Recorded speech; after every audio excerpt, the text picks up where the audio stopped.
The unity prayer. Through this prayer, Satan will be blind and souls will not be led into sin. Revered by Father Jim Blount, an exorcist priest. This prayer has been a powerful instrument in his spiritual arsenal, utilized to blind the forces of darkness and evil. May the echoes of this divine invocation continue to resonate, offering solace, protection, and a shield against all that seeks to harm you.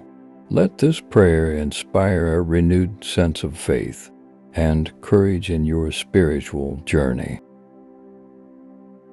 My adorable Jesus, may our feet journey together. May our hands gather in unity. May our hearts beat in unison.